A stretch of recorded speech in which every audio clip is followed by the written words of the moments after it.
Sheriff's Office is Spanish Quarter. This is Tiffany. How can I help you? Hi. I don't know who I need to speak with. I'm curious if I can have a wellness check done. What's the address for the wellness check? The address for the wellness check is 202 Reserve Place in Celebration.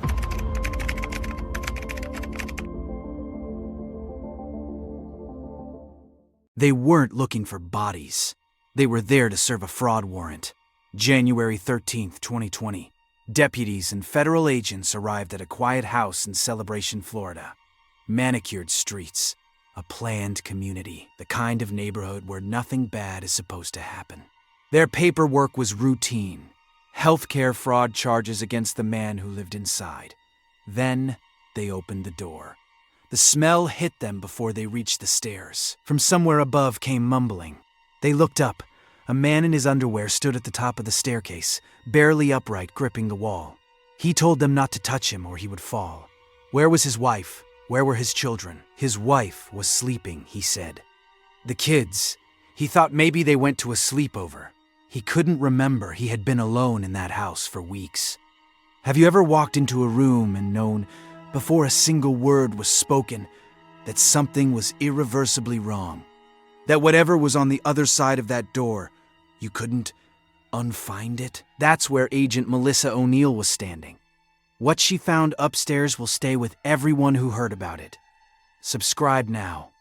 Cases like this don't wait, and neither should you.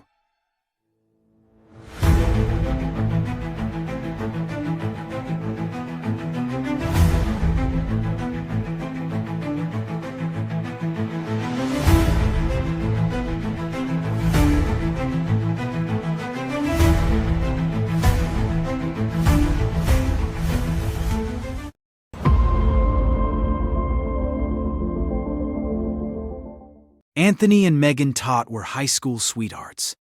By 2020, they had built what looked from the outside like a full and happy life. Anthony was 44. Megan was 42. 3 children, a family dog named Breezy, a physical therapy practice in Connecticut. Anthony coached youth soccer on weekends. Neighbors described him as involved, present, the kind of dad who showed up. Megan held a master's degree in physical therapy and was a certified yoga instructor. People who knew her reached for the same words every time. Sweetest person, devoted, caring. Her kids, someone said, were just as kind as she was. Those kids were Alec, 13, Tyler, 11, and Zoe, who had just turned 4. On December 14th, 2019, less than a month before agents knocked on that door, Alec and Tyler performed at a holiday concert. Alec received an award for piano and violin, Tyler for piano and guitar. Photographs were taken of them standing together, holding their awards, both smiling. Those were the last photographs ever taken of them. Zoe was described by Megan's aunt as a total princess. Curious, energetic, 4 years old. On the surface, this was a family moving forward, full of life. The surface was a lie.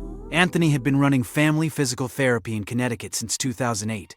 The family had relocated to Celebration, Florida, with Anthony commuting back during the week to keep the practice going. What he hadn't told anyone was that it was falling apart. Over several years, liens had been placed on the family's condo. Between 2015 and 2018, the business borrowed from 20 different lenders. In a single month, it took out nearly $100,000 in short-term loans. Employees stopped being paid. Paychecks bounced. Total debts had reached approximately $200,000. Then, there was the fraud.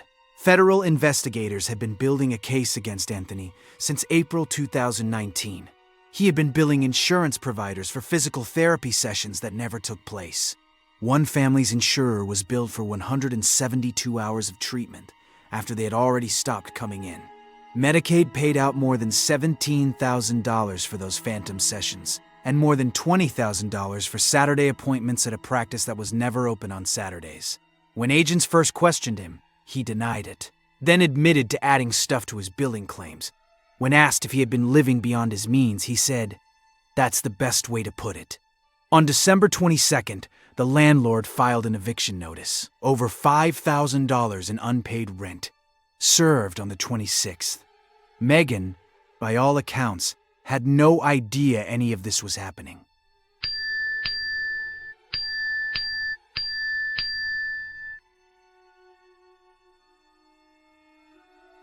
Sometime in December, contact with the Todt family went dark. Anthony told Megan's relatives they were going on holiday and would be out of touch. Messages went out claiming the whole family had the flu. Christmas passed without a word from Megan. A neighbor messaged her about the eviction notice on the door. She replied with only a few words. Anthony's sister called investigators in December, then again in January, asking for a welfare check. Sheriff's Office of Spanish Quarter, this is Tiffany. How can I help you? Hi, I don't know who I need to speak with. I'm curious if I can have a wellness check done. What's the address for the wellness check? The address for the wellness check is 202 Reserve Place in Celebration. I had actually called on December 29th, and I had an officer go out because I was concerned. My brother and his family, they had all been sick. But there's actually been more in conversations with my sister. My sister-in-law was making a comment about, and we just kind of put it all together, about basically the world ending on the 28th, and nobody has talked to them. Nobody physically talked to my sister-in-law since the 26th of December, and my brother has stopped texting as of Monday. So I don't know if there's a way that somebody can go out. They are renting a place. They're actually being evicted from that property. But that's the last place that we know that they were supposedly at. But they have a condo that's right around the corner as well. So they think the world is ending, and you're worried they're going to, because of a lot of stuff that's been happening, that there could be something a little bit more happening. The last time anybody talked to my brother, text my brother, not even talking, text my brother was on the 6th. Okay, we'll get somebody out there, okay? Thank you. Bye-bye. Deputies visited on December 29th. They couldn't make contact but found nothing suspicious. The family was formally reported missing on January 6th. A Facebook group appeared, looking for the Todt family. Friends and neighbors posting prayers, sharing the page, desperate for any news. Missing group, I was definitely alarmed because I hadn't seen Tony for a long time, actually, well over a month, and I myself was wondering, where he had been and why he hasn't been coming back. Patients at Anthony's practice were getting calls canceling their appointments. A sign went up on the door. The office closed indefinitely. One patient said he had seen Anthony just before Thanksgiving, distracted, on his phone, not himself. That was the last time anyone from the practice saw him. Nobody could reach them, but one person knew exactly where they were. January 13th. When agents arrived that morning, they had been watching the house for a few hours. Then Anthony appeared on the front porch. Before they could move, he went back inside. One agent noted he seemed to struggle as he walked, almost convulsing with each step. Agent O'Neill knocked. No answer. They opened the door. The smell. Tony, you coming downstairs? All right. 30 left, 97 Reserve Place, reference building 930. Way left?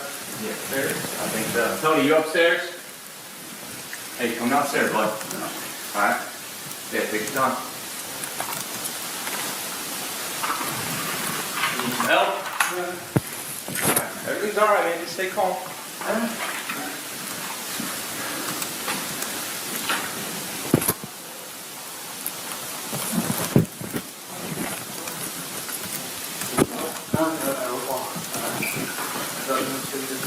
I got you. Is there anybody else you find out?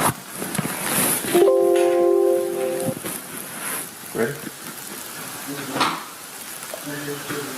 Hey, we're gonna check this. Goes to the kitchen. Or whatever it is. Any children here?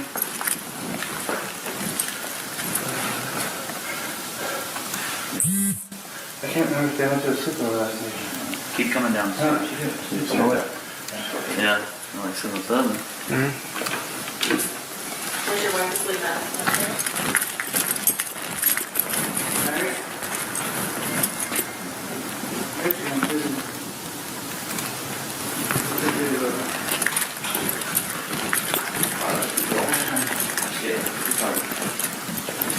Gotcha.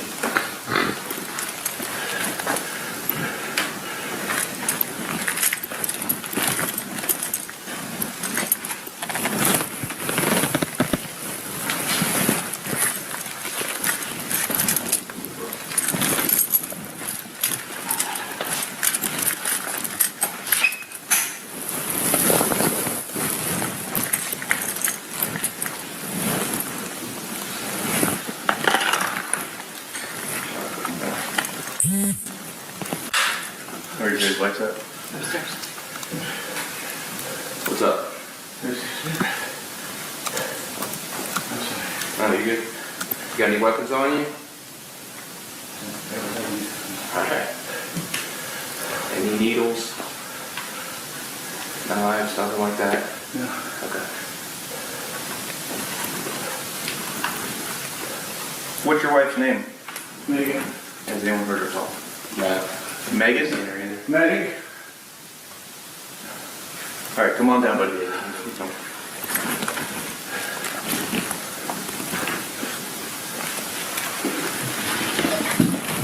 All right. Yep. All right, just sit, have a seat. You good? I got you. Just have a seat. Megan! Face forward for me, all right? Put your hands forward. All right. Megan? Got a locked door right here. Megan? Got a 7, looks like that.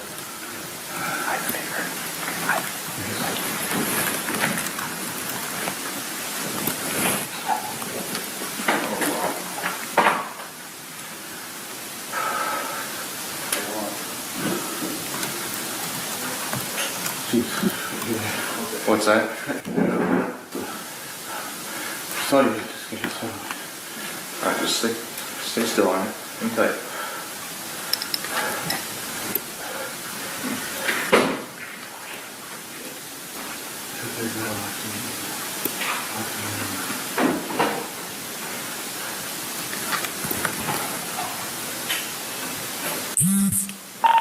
One 24-11.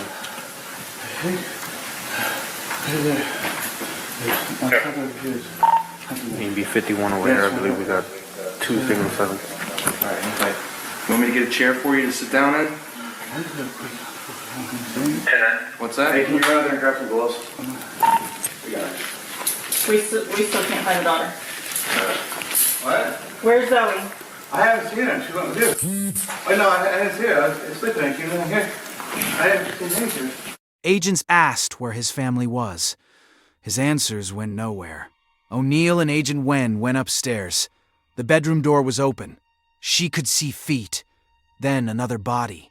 She had found Megan, Alec, and Tyler.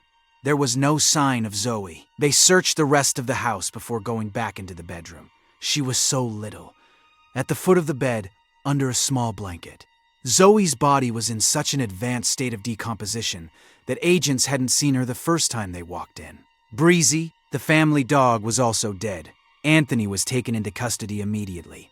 The house was sealed.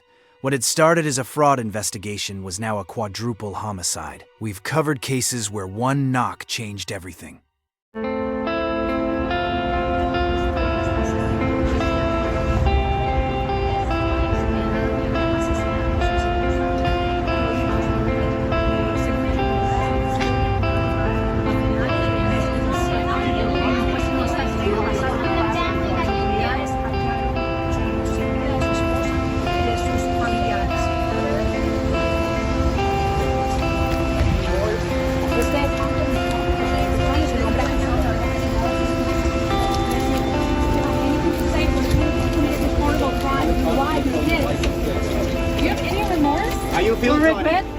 What do you kill your family? Telling people you couldn't have done this. What do you have to say to their family? What about the dog? What about me? Tony was charged with 4 counts of murder and 1 count of animal harm because he had killed the family dog. The friends and family of the Todt family were absolutely horrified. By then, news about Tony's arrest for fraud had also leaked out, and people were now discovering that the man they knew, this man who was present and available to everyone, who had absolutely a perfect life, had been lying the entire time.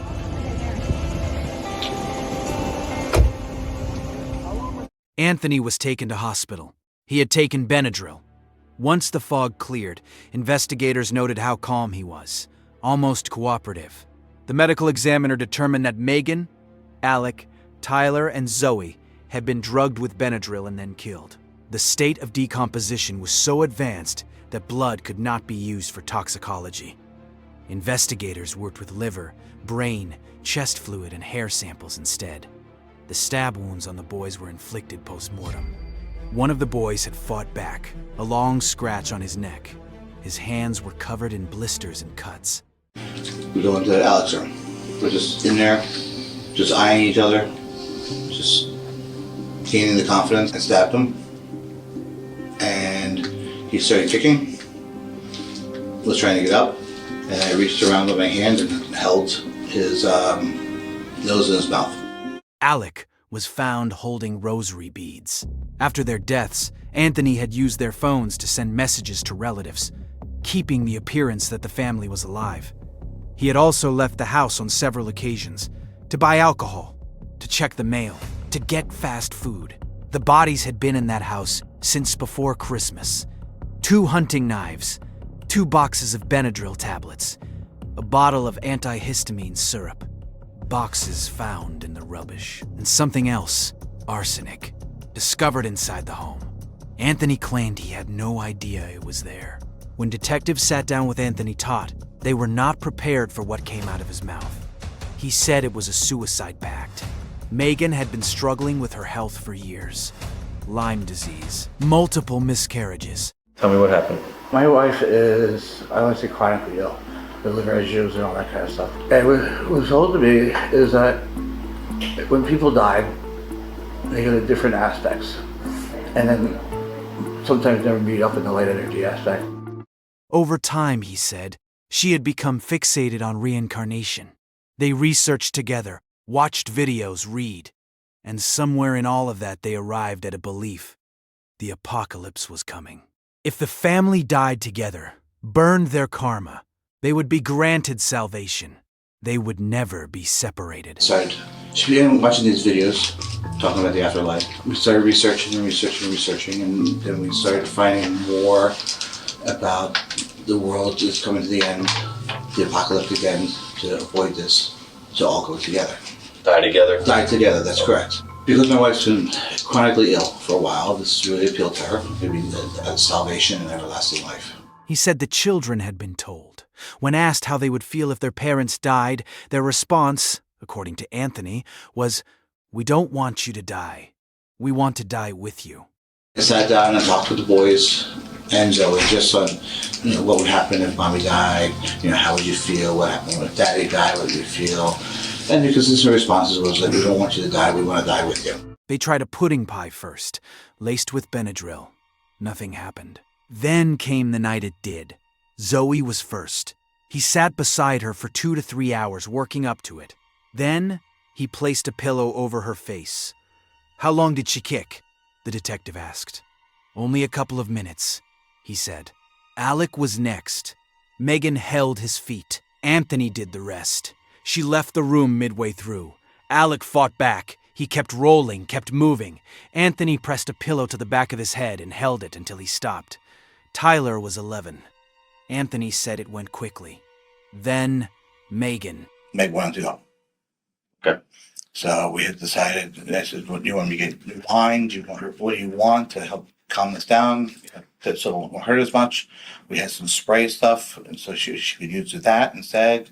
So she wanted some wine and some, it's purple, Tylenol PM.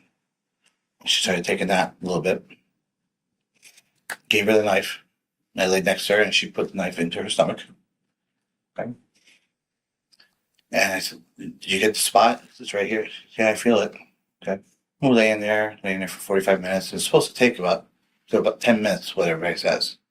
If you hit the spot. And what is in that spot? What are you talking about? The inferior vena cava. Okay. On the umbilicus. We're supposed to be able to bleed out.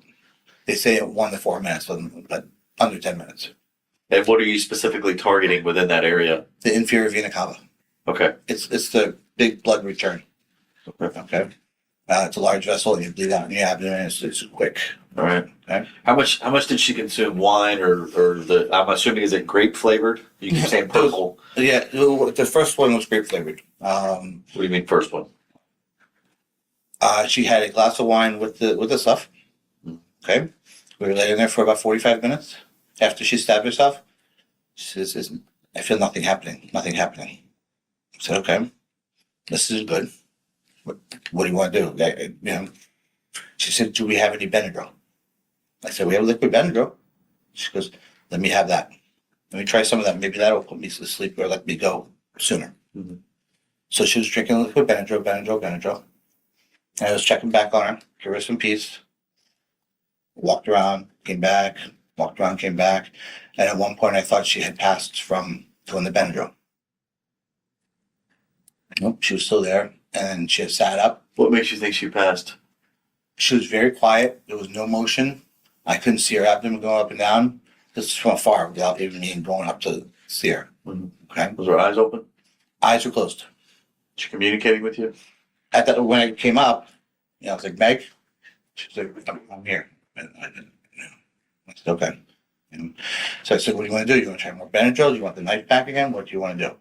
She goes, let me try some more Benadryl. And then if not, we'll do a second stab. Okay. Gave her a bunch more Benadryl. Like I said, let that settle in for a while. Settle in. When you say a bunch more, do you get an approximate amount? I really don't. I know she was. She went chugging bottles. Yes, there was I don't know. There was a big bottle, like a family size Benadryl thing. She killed the whole bottle. And in 2 different sippings. Yes. Oh, okay. Okay. And that wasn't happening, so she decided to go through her liver. Okay. We looked at. I pulled up the thing and the hepatic liver. We laid it out on where it was on her skin, according to landmarks. And I said, it's right in this area. So, okay. Then she, with 2 hands, pushed in.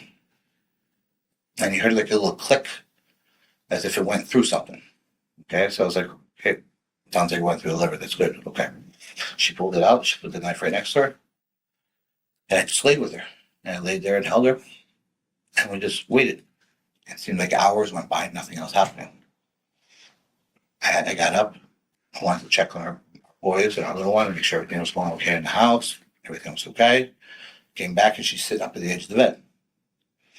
And she's cleaning the wound. I'm like, what was she cleaning it with? It was one of my t-shirts. She had, I think she had a towel at one point. Okay.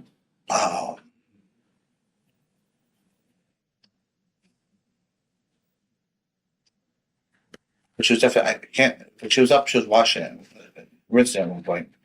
And she's like, this has got to be done. This is even too long. This is ridiculous. I'm like, shall we go on, look at different other aspects to do this? How do you want to do this? She goes, I want this ended now. What does that mean? She goes, I want you to take the pillowcase, put a pillow. I don't know if I can do that. And she looked at me. She goes, if you love me, you can do this. I want to be with my babies. And so yeah, and she just looked at me. She goes, you're strong enough. You can do it. Okay. So I said, why don't you take some more Benadryl? So at least you're not going to fight me. And I'll do it. So she goes, more Benadryl. She took some more Benadryl. And maybe about 15 minutes later, I came back in the room. I said, you still want to do this? And she talked to me like that, very far out. Yeah, get it done. So how much Benadryl did you guys have? I don't know. She told him, if you love me, you can do this. She took more Benadryl. She stabbed herself in the stomach. When she didn't die from the wound, Anthony suffocated her with a pillow. He said he had wanted to join them. He had tried and couldn't go through with it. The detective leaned forward. If this was a pact, if everyone agreed, why was Anthony Todt the only one still breathing? And Megan asked that I wait a day or two to make sure everybody passed, make sure the house was all set and that kind of stuff, and come. So that's what I did. I started the Benadryl. I tried hanging myself. The Benadryl you had to go buy more of? Correct. And that was where? I went to CVS 24 Hours, I went to Publix, and I went to Walgreens. there's one across by the Starbucks. That's CVS. CVS, so you went there. Mm-hmm. The Publix is right there off of Blake, which is right there in front of Celebration. And the other one is where? The Walgreens? Walgreens, right next to Five Guys, and the little restaurant thing there. Oh, the new area. Yeah, that's correct. Yes. Okay. And this was the day after or so, or when did you start purchasing more Benadryl? About the day after, so yeah. Did you purchase anything else besides Benadryl? Alcohol, What kind? rum, and some more Coppola. It's our wine. Some wine, like red wine or something? It's red wine, yep. Okay. And I also thought that it might be easier. See, I'm not much about guns in the house, but was reading on Quora that you could kill yourself with a pellet gun. Pellet gun? That's what I was reading. It hurt. Where'd you shoot yourself? In the liver and the heart. I have 2 wounds. The liver and the heart. The liver the first time. It bled quite a bit. Didn't do anything, but I woke up later on. And We'll have it checked out, but we'll photograph it later. Is the mark still there? I haven't looked at it. I'm still Check it out. it's been forever. Okay. That was the last one. I tried the razor blade to the radial artery, which I told you I hit, but I didn't do it well in the I didn't do it in the tub, so it dried up. Zip tie around the neck. The only thing that did was irritate my glottis. I couldn't get down the carotid artery because my neck is too big. So then I tried to substitute that in with the towels with pressure points to go on the carotid arteries. I tried to set up hanging over the edge of the beds. Was trying to figure out how to go through and fall on the knife in the right direction to get it upward, up into my, below my xiphoid to get my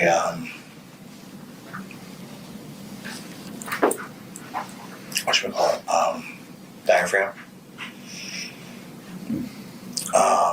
Was also researching, but couldn't quite get to the femoral artery because the way how deep the femoral artery was. Mm-hmm. Where were you doing your research at? The internet. Well, I mean, what device? Meg's phone and my phone. Meg's phone. Okay, which phone? He said he was born a follower, that he had chickened out. Detectives didn't believe a word of it. We've all watched someone rewrite history when the walls close in. Subscribe. Be here when the next story breaks. April 11th, 2022. The prosecution built their case around one word: control. Anthony had controlled the finances. His family never knew were ruined. He had controlled the narrative while their bodies lay upstairs. He had controlled every detail. And when the walls finally closed in, he had tried to control that too. Before Anthony took the stand, something else came to light that reframed everything. When Anthony was 4 years old, a man broke into his family home in Pennsylvania and shot his mother, Loretta, in the eye. His father, Robert, a school teacher and wrestling coach, had paid $800 to have her killed. Anthony had been woken by the noise that night. He walked into his mother's room. The shooter, still in the house, picked him up and carried him back to bed. Robert Todt served approximately 10 years in prison. Anthony grew up, moved to Connecticut, built a life, and became the man now sitting at that defense table.